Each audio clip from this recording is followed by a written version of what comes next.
안녕하세요. 타타오입니다. 오늘은 동서고금 이름풀이 한 주제로 신바람 박사 아시죠? 건강전도사로도 유명했던 황수관 박사. 그분은 2012년 겨울에 세상을 뜨셨죠. 당시 저도 그분과 같이 군포에 살았었어요. 그래서 스치듯 몇 번 뵌 기억이 납니다. 헬스클럽을 열심히 다니셨는데 저도 잠깐 다녔었죠. 그때 먼 발치에서 뵀는데 많이 부어 계셨죠. 그리고 얼마 후에 돌아가셨다는 소식을 들었습니다. 그분은 참 젊었을 때 엄청나게 빠릿빠릿 열심히, 가난 속에서도 그렇게 가난하게 인생이 시작되면은 나중에 자수성가해서 대기만성하는 경우가 많습니다. 제가 이제 이름이나 운명을 보면서 얻은 통계예요. 그리고 그분은 그 신바람을 세상에 마음껏 전하고 가셨고요. 20여 년간 유명해지고 나서 계속 돌았어요, 전국을. 하루에 두세 차례 거제도에서 어디에서 완전 차 속에서 시간을 다 인생을 보내시면서 강행하신 거라고 봐야죠. 이동 시간이 제일 많았을 겁니다. 대단한 체력과 열정, 어떻게 보면 사랑, 세상을 도파민과 엔돌핀이 가득 도는 세상을 만들겠다, 이런 열정 가지셨거든요. 그리고 그런 밝은 생각과 말과 웃음으로 살아가면 건강에도 좋을 것은 당연합니다. 그런데 왜 그리 일찍 세상을 뜨셨을까요? 그 이름 속에 조짐을 찾아볼 수 있을지도 모릅니다. 1945년생 황수관. 이거면 데이터는 충분합니다. 그분의 건강, 그리고 재물, 사랑에 대한 데이터는 이 안에 다 들어있죠. 사람이 수많은 욕망이 있는 것 같아도 요약해보면 그 세 가지를 넘어가는 게 드뭅니다. 우선 그 이름을 보면 간이 극을 받고 있네요. 간 농양에 의한 급성 폐혈증, 그것이 그분의 사인이더군요. 그리고 전립선, 폐도 약하셨을 겁니다. 그러면 폐혈증이 올 때 시작은 간 농양에 의해서 간이 극을 받으니까 시작은 됐다 하더라도 나머지 장기들이 아주 튼튼하잖아요. 그럼 그런 일 안 생깁니다. 즉 폐혈증으로 번져가지 않아요. 간 농양이 그렇게 무서운 증상은 아닙니다. 그런데 나머지도 약했어요. 그렇기 때문에 퍼져가고 감염되고 그런 병균들에 굉장히 취약한 상태가 되는 겁니다. 물론 과로도 하나의 역할은 했겠죠. 그런 장기들이 일제히 손상될 가능성이 큰 상태였어요. 더구나 노년의 극이 오기 때문에 그 노년이었죠. 67세에 돌아가셨으니까. 심장과 위는 그 중에서는 비교적 건강하셨을 거예요. 하지만 주변 장기들이 지쳐서 울고 있으면은 결국 심장도 위도 손을 놓아버립니다. 오장육부란 것은 조화를 이루지 않으면 안 돼요. 그런 상태에서, 그러니까 조화를 잃은 상태에서 태어난 분들, 그런 영혼들은 딱 받아지는 이름 속에 그 부조화의 자취가 고스란히 남아있곤 합니다. 그런 이름을 운명의 이름이다, 이렇게 말하고 매우 소중한 자료예요. 그래서 저는 이름을 개명하고 또 개명하러 오신 분들이 있어요. 개명해봤는데 안 좋더라, 이런 분들이죠. 그러면 최초의 이름을 꼭 알아봅니다. 그것에 그분의 유전자가 다 드러나 있기 때문이죠. 소중한 거예요. 그래서 그 이름을 알면 무엇을 조심해야 할지 알게 돼요. 무엇이 취약부인지 알게 되죠. 그래서 저는 저에게 개명을 하신 분들에게도 예전 이름을 보며 카운셀링을 계속 해드리는 경우가 많습니다. 대략 개명 후에도 3년간은 그럴 필요가 있죠. 정확히는 3년 3개월. 다 통계니까요. 자주 웃는 사람은 심장이 밝아집니다. 활성화돼요. 왜냐하면 심장은 기쁨의 장기이기 때문이죠. 그런데 묘한 게 있어요. 삶은 기쁨만 가지고 사는 게 아닙니다. 슬픔도 먹어야 하지요. 마치 단맛만 먹으면 안 되는 거와 마찬가지, 때로는 쓴맛, 매운맛도 신맛도 먹어야 되는 것처럼 심리도, 감정도 그렇습니다.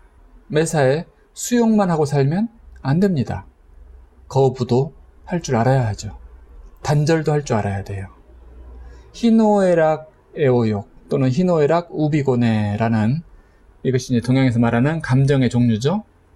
그 중에서 무엇은 좋고 무엇은 나쁜 게 아닙니다. 모두가 보석같이 오랜 세월 연그러진 지혜의 결정체 그리고 아름다운 창조입니다.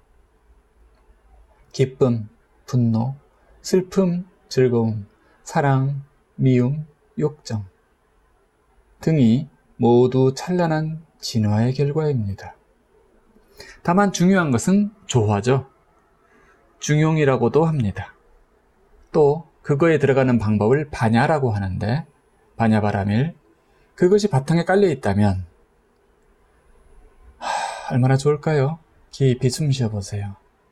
반야가 중용이 조화가 바탕에 깔려 있다면 분노도 욕정도 미움조차도 세상을 위해 쓰일 것입니다.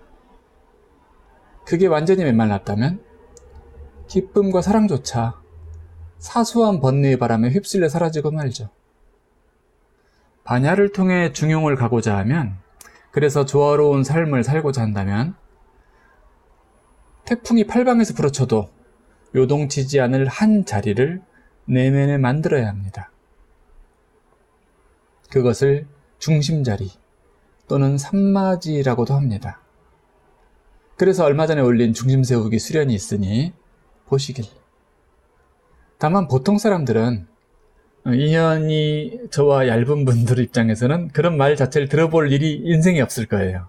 중심세우기, 반야바라밀다. 그래서 그런 수련과 인연이 닿는 것 자체가 힘든 분들을 위해서는 이름이 중요한 겁니다. 이름.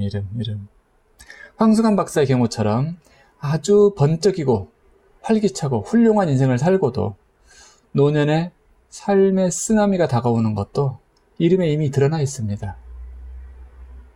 물론 이혼운도 포함되어 있고요. 웃으며 살면 좋으나 그게 모든 것이 아닙니다. 그런 조화성을 회복하는 것이 중요하며 그 첫걸음을 저는 아호를 짓는 것으로 권장합니다. 최적화된 아호는 유전자의 부조화한 파동을 조화로운 파동으로 전환시켜줍니다. 요즘 제가 좀 바빠졌어요. 아호 신청이 계속 이어지고 있습니다. 그걸 지어본 분들이 주변 분들을 연결해요. 자꾸. 연결할 때 어떻게 하냐면요. 간단합니다. 생년과 이름을 제게 보내요. 카톡으로 또는 전화로. 끝. 그분에 대해서 아무런 설명도 안 해요. 참.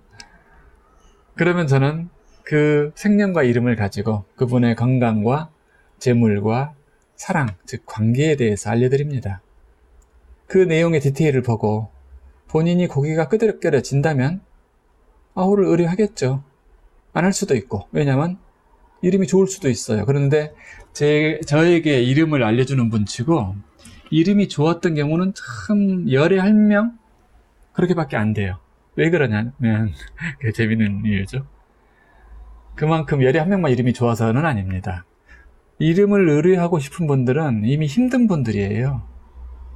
옆에서 쳐다봐도 힘든 사람들인 거죠. 역시 황 박사님이 제 절친이었다 할지라도 제 형님이라고 할지라도 마찬가지였을 거예요. 그분 같은 경우에도 아호를 권할 거예요. 왜냐? 이미 브랜드 파워가 생겼잖아요. 이름이 유명하잖아요. 극이 있어도 유명한 건 중요한 거예요. 이름 바꾸는 것보다는 아호를 하나 장착해서 사람들이 아무도 불러주지 않아도 돼요. 녹음만 하면 되니까. 이게 중요한 다른 곳과 다른 지점이 바로 여기입니다. 녹음해야 돼요. 제가 권하는 그 어플에다가 녹음하고 재생 눌러놓으면 저절로 돌아가요. 평생. 그러면 되는데, 그러면 빨리 바뀌는데, 발복하는데, 그거 안 하고 이름 하나 바꿨다고 아싸 하고 그건 기분 문제죠. 그건 단순히 기분이에요. 그 정말로. 진짜로 운명을 바꾸는 것은 녹음이라는 과정을 거쳐야 돼요. 오늘 황수관 박사님 덕분에 그분을 회상하면서 그분의 인생 잠깐 돌아보았고 그분의 이름 속에 병의 조짐, 원인, 그리고 관계, 이혼에 대한 이유. 이혼도 역시 그 여자를 극하는 그 이름의 요소가 이미 드러나 있어요. 그 노년에 병 걸리는 것 다 드러나 있죠. 물론 생년월일 시까지 제가 알았다면은 그분이 왜 역마살을 왔다 갔다 하는 걸 좋아하셨고 일을 그렇게 하셨고 그런 것도 다 나타날 텐데 뭐 여기서야 그것까지는 주제가 아니니까요.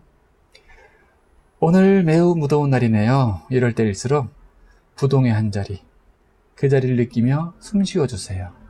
그 자리는요, 덥지도 춥지도 않습니다. 심지어 죽지도 않아요. 그 자리는 고통도 기쁨도 애환도 아무것도 없죠. 그 이전의 자리이니까.